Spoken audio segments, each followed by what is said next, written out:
So here's a simple one for y'all, hope it upon you grows. The world's a cracked slab of concrete, hip-hop's the rose. Try and bash it down, ain't never tearing out its roots, cause it flourishes, breaks apart from the crack. That's the truth. Hip-hop is art in its purest form. Pure because it shows our art knows no boundaries, no matter where the fuck you from. More than a mic, some turntables, some spray paint, or a cardboard box. A voice that screams one love, y'all, and it never stops. Nik VRSI, SWYM-NYC, let's get it.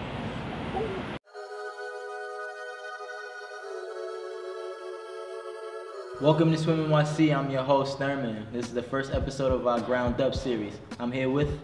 What up, y'all? This is Nik VRSI, straight from Gainesville, Florida. Thank y'all for having me. It's gonna be fun. What's good? I'm just trying to forget this pain, and I see you trying to do the same, baby. I don't wanna remember your name. That's the one. Let me know. Let the fans know. Who is Nik VRSI? Like, and where you from? Let's see, that's actually a funny question because I was born near Detroit, raised in Gainesville, Florida, which will forever be my hometown, and then of course went to college at Vassar, now living in New York. So that's always a little bit of a funny question. But if you're gonna say where I'm from, I'm gonna say Florida. Florida. All right, big Florida fan. Are you a Florida fan in basketball, football, anything like that? I mean, like, my hometown is where UF is, so blue and orange every day. Okay. Exhibit A. So we're gonna go right into the music. Like, Let's go. How do you see yourself as an artist? Like, how do you categorize yourself? I mean, it's weird because, like, as much as I fully ground myself in hip-hop, like, that's obviously not the only thing. Because, obviously, I was trained in opera since I was a kid, so that has a big influence. I grew up in an Indian household, so a lot of Indian, Carnatic, and Bollywood music also influences that. And then moving to New York, you hear a bunch of Latin music as well, and that also plays into it. And then when you have a Caribbean girlfriend, dancehall and soca plays into that mix as well. Just, my music is kind of, as much as the base is hip hop, but it's an attempt to kind of marry everything in a way that celebrates each genre that influences me, rather than take from them solely, you know? Okay, so I need to know if this is true right now. Somewhere I read that you actually got accepted to Juilliards. Like, why not Juilliard? I mean, like, Juilliard, it's a dope spot. It was one of the options for undergrad, but the more I was looking into it, the more I was realizing, do I really want to be surrounded a bunch of stuck up opera singers 24/7? Like, classical musicians are the most annoying folks to be around. Speaking as one myself. And I'm just like, nah. Okay. Like, amongst my close friend group, I am literally the only real classical musician, or at least the only one with, like, who really pursued that training. Anyway.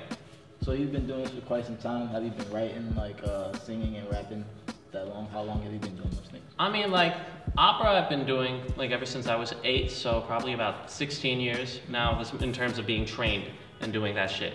In terms of hip-hop and other genres, like, I fell in love with hip-hop when I was 15, but I only started really taking it seriously and started, like, realizing, oh shit, I can kind of do this, when I was 17. So I've been rapping for about 6-7 years and just working on making an album in terms of the whole really writing and producing and through composing, all that shit. I've been doing that for about 5.5.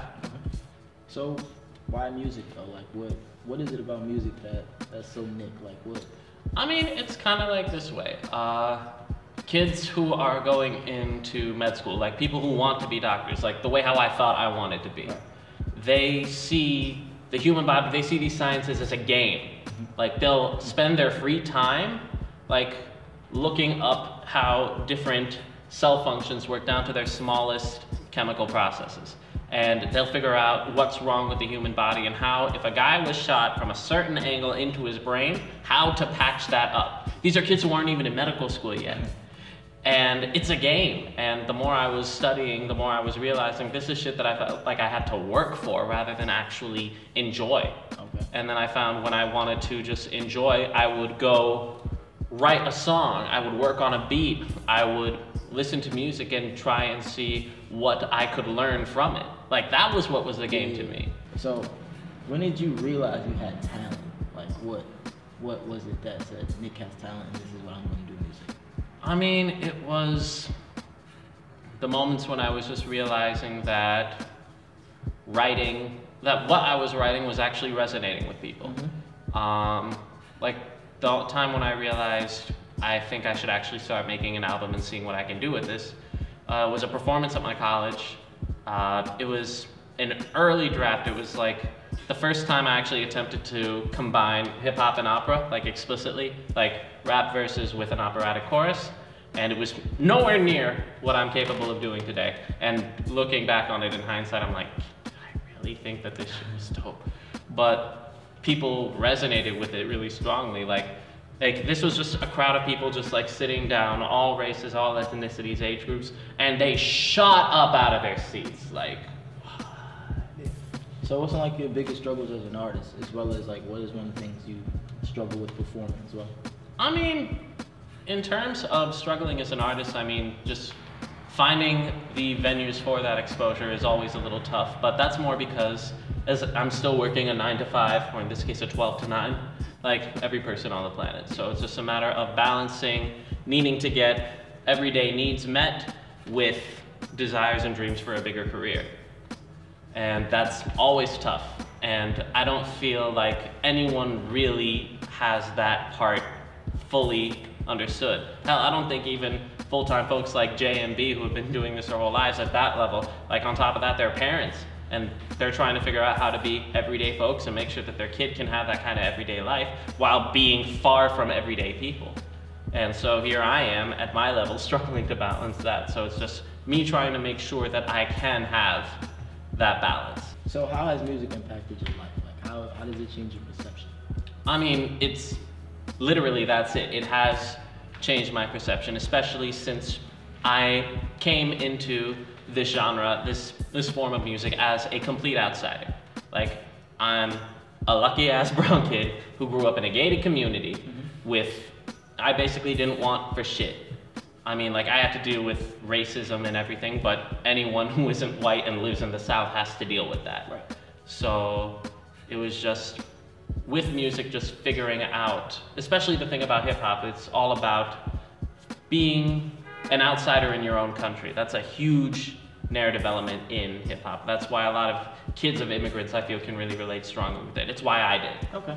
So it just helped me understand perspectives of people that weren't me, and it allowed me to engage with that in different ways. It's why I have friends who are folks from drug dealers and pimps down Main Street in Poughkeepsie to people who are making millions of dollars off this. Okay. So let's go into it. I actually heard some of your music. A lot of people haven't yet, but you actually have a cadence that is very similar to Eminem's. I've mentioned that to you, and I'm pretty sure you heard it before. Like, explain, like, where does that come from? I mean, like, I don't know if it's so much the cadence as much as it is the pitch, because, like, as an operatically trained tenor, like, my voice naturally goes into the higher registers, particularly when I get more animated. In terms of the cadence, like, I'm not gonna lie and say that Eminem didn't influence me at first, because he did. He was the one who introduced me to hip hop, and from him I was able to learn basically where it came from. Like, from Eminem I went to Pac and Biggie, from Pac and Biggie I went to Rakim, from Rakim I went to Kool Herc, and then of course going in all over the country and trying to figure out where it came from in more places than one. Okay. So that was a really big thing. And obviously, where you start will always have an impact on wherever you will be. Yeah. So I'm not gonna lie and say that he didn't influence me, but I don't use M as the defining factor in terms of who made my style the way that it is, if that makes any sense. So let's go into the music a little more. Let's go. So you have a project coming out, I understand. What is it called? All right, the project is called My Heroine and Opera in 2 Acts. Long ass title, there is a reason behind it. Explain, what people want to know. All right, so the album is basically, it came out as an attempt because all the music I was listening to about relationships, about women, everyone from Biggie to Drake and everyone in between, there was always this element of this bitterness regarding women and this objectification, and that just didn't sit well with me. And definitely Eminem, like, he definitely wasn't the best. He's famous because of how he treats women, let's say that. And like, dealing with my experiences with women, being in a wonderful, fulfilling relationship myself, I'm like, and considering the fact that most of my friends are women, are black women, I'm like, how can I make music that they will not have to prepare themselves emotionally to listen to. That was the big thing. And it's just, how are you going to be able to talk about a breakup without making her the villain? How are you going to be able to talk about your heartbreak without immediately going to some slur about that? And how are you going to look at your complicitness as a dude, as a person in this who is contributing to the unhealthiness of the relationship, but being able to examine hers and yours, but without necessarily putting blame and self-doubt in that, and dealing with it from an honest emotional standpoint. I hadn't seen that done to the capacity that I wanted to from at least other men in the genre. So I really wanted to explore that. Okay. Well, the single off the album is actually Looking, for those who don't know. We're gonna get into that, but I have a specific song that I'm interested in. Pour It Down. Like, what was the creative genius behind that? All right, for the folks who don't know yet, Pour It Down is basically this, for lack of a better word, off anything on the album, that would be the closest to a club single, I guess. And I mean, it deals with a really sensitive topic, especially in today's world, particularly for folks who go to college, party scenes, anything. It deals with date rape. It deals with, like, it comes from a true story. Unfortunately, the story has happened more than once. Basically, where I see a dude having slipped something into a woman's drink, and me just trying to find a way to make sure that the woman feels safe around me, while making sure that the dude who's like trying to have his way with her get out of the way. And that's always a tense situation, of course, for the person whose drink has just been roofied, and then for me, and then of course for the attempting rapist, so to speak. So it's just a matter of navigating that, and I'm thinking, if there's a way to make awareness of this more so, why not do so through a more fun means? Why not do so through something that people can chant? How lit would it be for people to just chant, pour it all down the sink? Okay. So you are very into hip hop, I can tell. Like you do other things as well. You sing rapper, which we're definitely gonna talk about. Yeah. But like, who are your three biggest artists? Like your favorite artists? Who inspired you? Let's see. The artist that I can definitely say pushed me the hardest in terms of my aspirations of where to be lyrically, or rather where I wish to surpass lyrically, Andre 3000. That man can pretty much write any verse to anything, and on top of that, he could write about randomly walking into a lamppost and how that's a metaphor for how one should go about life. It's ridiculous. It's true. I mean, second off would have to be Kendrick, just because his album construction is near flawless. From him being able to do a project like Good Kid, Mad City, basically making a few streets in Compton a metaphor for coming of age for anybody. And then going to Pimp a Butterfly, where he's able to make an abstract jazz hip-hop album that deals with the entire state of the world for people of color. Like, I thought that was insane, while making it very specific to black folks in Compton. And then just in terms of technical ability, the mastery of flow, and these crazy metaphors and double entendres at a technical level, Jay-Z in the late 90s, I have to give it to him. Jay-Z in the late 90s, that was a bad man. Like Reasonable Doubt, oh my God. That was the album that taught me how to really listen to hip hop. Like, it was the line, I kept feeding her dollars till shit started to make sense. Okay. But he's one of the most absolutely talented singers that I possibly know, and producers, which I only recently found out. So in 3 to 5 years, where do you see Nik taking his brand and his music? I mean, 3 to 5 years, there will be most certainly another album out. The second album is actually halfway written. Why does it happen? Why does the first album take 5.5 years and the second album take 6 months? I will never know. But, so I'm excited for that to be out. Be able to be a competent, independent artist and provide those opportunities for more people. Because the way how the major label system is working, it is currently dying. Not saying that I'm opposed to it, but the goal is to be able to be as in control of my intellectual property as I possibly can be.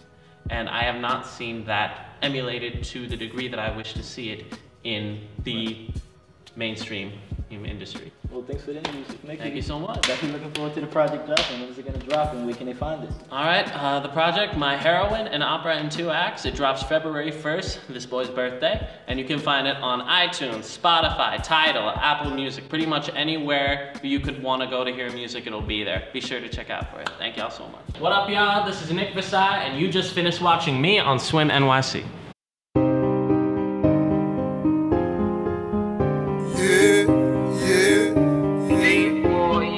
Young, of course, it's me. Yeah.